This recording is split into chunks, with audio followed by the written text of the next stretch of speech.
Le Premier ministre Christian Tse a affirmé que ni lui ni le président n'avaient été informés du dossier des 5 Boeing 777 immatriculés à Madagascar arrivés au Iran. Une déclaration qui a suscité l'indignation des politiciens, dont le président du MMM, qui y voit soit une preuve d'incompétence, soit une nouvelle tentative de fuite de responsabilité.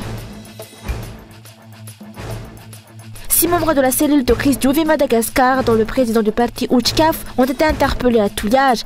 2 journalistes présents ont également été retenus et menacés. La situation dans la localité s'est intensifiée après création par les autorités d'un groupe de civils appelé Vourmayel, chargé de contrer les opposants du projet Passe Touillage.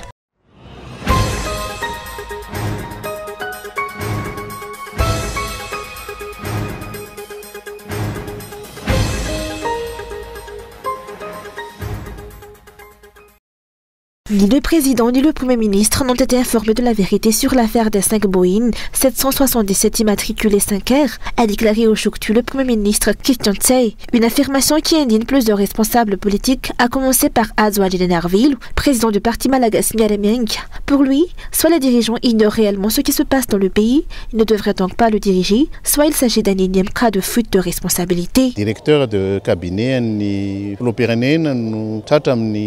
La directrice de cabinet de la présidence a été reconnue coupable de haute corruption, et le président dit ne pas en avoir été informé. Maintenant, c'est la même chose pour l'affaire des Boeing 777. Le président et le Premier ministre disent ne rien savoir. Cela montre clairement qu'ils ne connaissent pas les réalités du pays et qu'ils ne sont pas aptes à le diriger. Ils rejettent une fois de plus la responsabilité. On sait pourtant que même pour acheter un simple véhicule dans un ministère, il faut l'aval du président et du Premier ministre. Alors comment peuvent-ils ne pas être au courant de l'importation de 5 avions? Cela montre qu'ils sont non seulement au courant, mais également responsables, voire les cerveaux de cette affaire.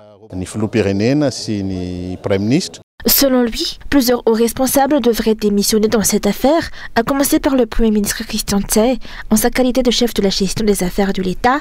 Affirmer ne pas connaître la vérité, c'est reconnaître qu'on ne maîtrise pas l'administration du pays. N'oublions pas que, quand cela ne concerne pas le président et le Premier ministre, les responsables défaillants ne sont pas inquiétés, comme avec l'affaire des plus de 50 morts dans les intoxications alimentaires. Plus de 100 sont morts à Ikung, mais les ministres responsables sont encore en place. Le Premier ministre et le Président privilégient la protection de leurs personnes et de leurs postes.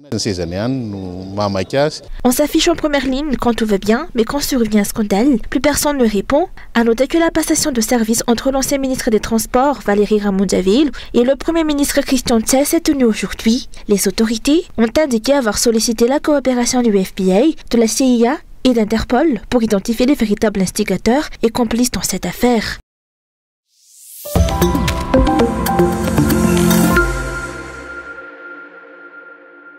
Aucun responsable ne devrait être épargné dans le scandale de l'immatriculation discrète des 5 Boeing iraniens. Tous portent une part de responsabilité, du ministère des Transports fraîchement limogé à l'aviation civile de Madagascar, en passant par le président de la République et le chef du gouvernement.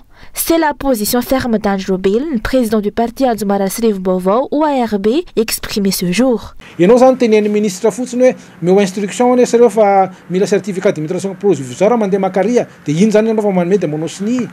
L'ACM a obéi sans broncher aux ordres du ministère, délivrant des immatriculations douteuses alors qu'elle est censée être une autorité technique. Comment appelle-t-on cela? De la corruption?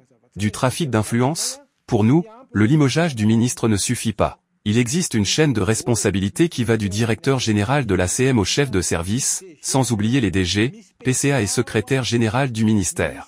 Tous ces hauts responsables étaient informés du dossier. Mais la vraie question reste, qui a donné l'ordre au ministre? Il est difficile de croire qu'un tel acte ait pu être commis de son propre chef. L'aviation civile engage l'État, et cette affaire ne peut s'arrêter là. Misy engagement de l'État, fa tsy vita fotsiny asorina ministre des Transports, misy engagement de l'État. Pour le parti ARB, le scandale ne s'arrêtera pas au limogeage du ministre, d'autant qu'une enquête internationale est déjà en cours. Même son de cloche du côté du parti HVM. Pour son président, Rivera Koutfou, si le président et le Premier ministre affirment ne pas être au courant, cela signifie clairement que l'État malgache n'a plus d'exécutif fonctionnel.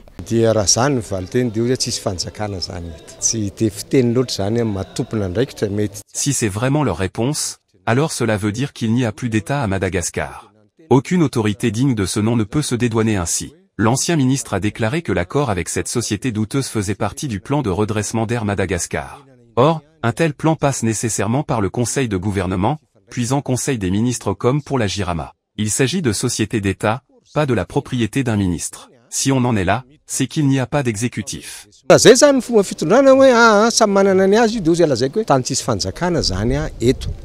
Pour ces deux responsables politiques, le rejet systématique de responsabilité est l'un des maux profonds de l'État malgache. Ce scandale de fraude d'envergure ne fera qu'aggraver la crise actuelle et ternir davantage l'image du pays à l'international. Ils pointent également du doigt le silence des députés qui auraient dû, selon eux, assumer pleinement leur rôle de contrôle pour faire éclater la vérité.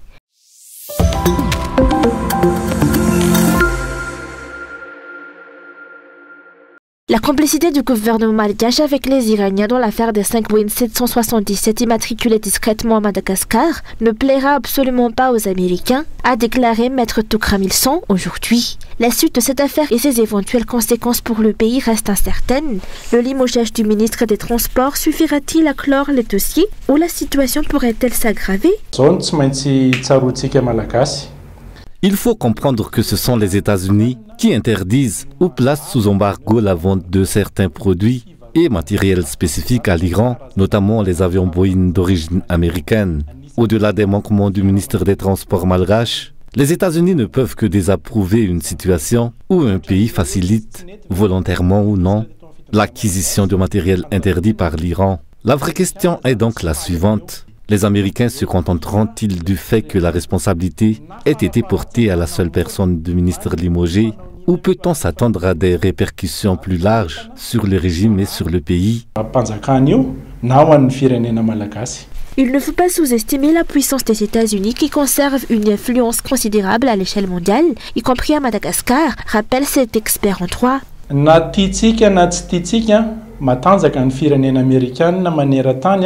Que cela plaise ou non, les Américains sont puissants dans le monde, et particulièrement à Madagascar.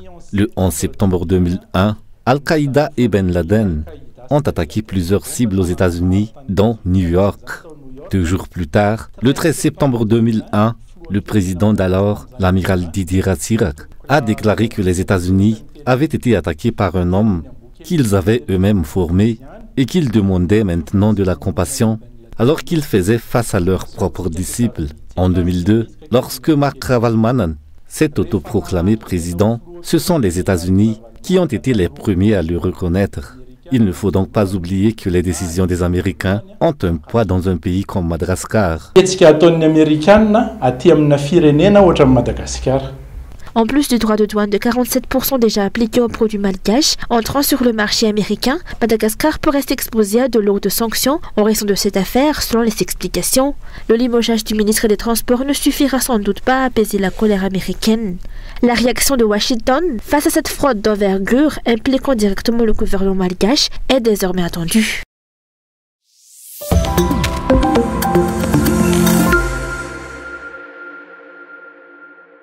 Six personnes, dont Eliara Bevaïn, président du parti Ujkaf, et 5 membres de la cellule de crise du Madagascar, ont été interpellés et interrogés hier à Touliage afin d'être déférés ce matin au parquet.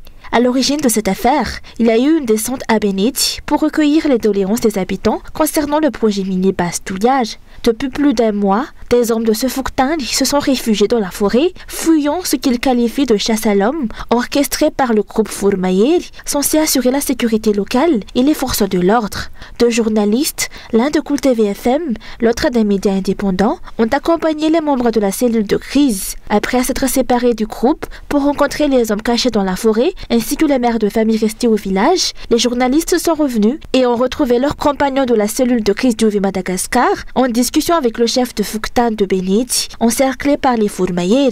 Les journalistes à leur tour cernés ont été empêchés de photographier ou filmer la scène.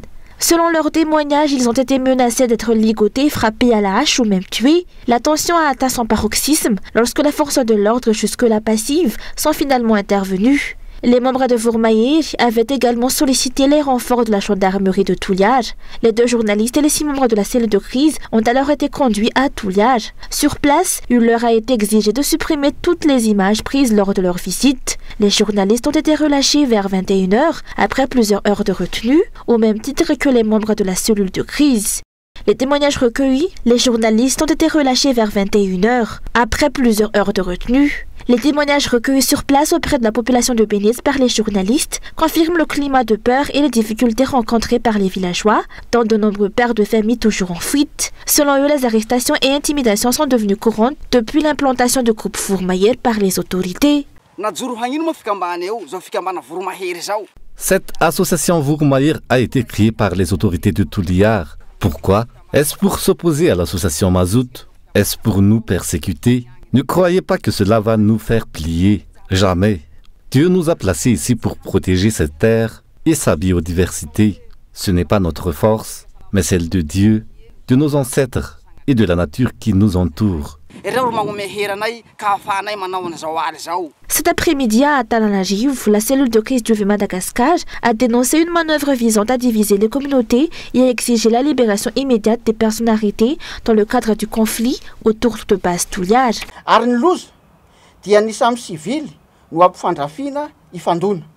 Le plus grave, c'est qu'on monte les civils les uns contre les autres, avec la création de Fourmahier dans les communautés concernées. Où est le respect de l'article 45 de la Constitution, qui fait du président le garant de l'unité nationale? Il est aussi le chef suprême des forces armées. Cela signifie que c'est lui qui donne les ordres, qui pousse les civils à s'affronter. Au sein de la cellule de crise d'Iv Madagascar, nous continuerons à dénoncer le projet Base Touliar. Il détruit nos compatriotes dans le sud. C'est le désir d'enrichissement excessif de certains qui pousse à la réalisation de ce projet. Nous encourageons nos compatriotes du sud à ne pas abandonner le combat.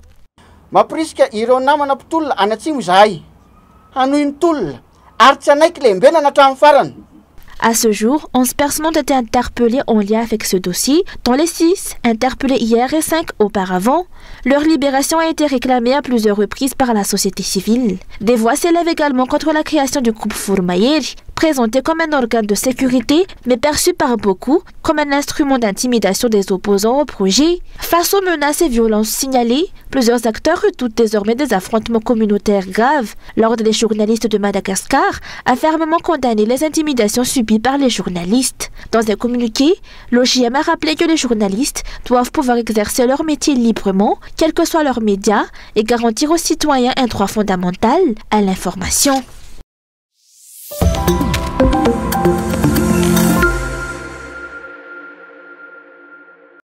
La mauvaise gestion de l'eau est la cause principale de la pauvreté dans de nombreux pays membres de la SADC, a déclaré WaterAid aujourd'hui. C'est dans cette communauté que l'on observe le taux d'accès à l'eau potable et à l'assainissement le plus faible, avoisinant les 35%, alors qu'il atteint près de 99% dans l'Union européenne et les Amériques. Cette situation s'explique par le manque de priorité accordée par les dirigeants de la SADC aux politiques de gestion de l'eau. À Madagascar, seulement environ 2% du budget de l'État est consacré à la gestion et à l'accès à l'eau potable.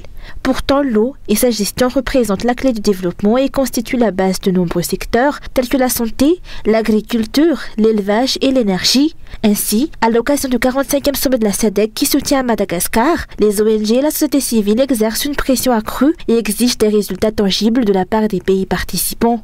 Pour Madagascar en particulier, le faible budget alloué et les problèmes d'électricité freinent l'accès de la population à l'eau potable et à l'assainissement. Le manque de capacité à exploiter efficacement leurs ressources est un problème commun aux pays de la SADC, selon les explications. Seulement environ 3,5 millions d'hectares de terre dans les pays membres de la SADC sont cultivés et irrigués, alors que 50 millions d'hectares pourraient être exploités pour soutenir le développement. Ces vastes étendues ne se traduiront pas en richesse si elles ne sont pas exploitées correctement, ce qui nécessite une volonté politique forte de la part des dirigeants pour s'engager dans cette voie. L'accès à l'eau potable passe d'abord déjà par des politiques qui soient mises en place, développées, qui soient surtout appliquées et qui permettent une bonne régulation du secteur de l'eau, de l'assainissement et de l'hygiène. Donc une régulation suivie par tous les parties prenantes.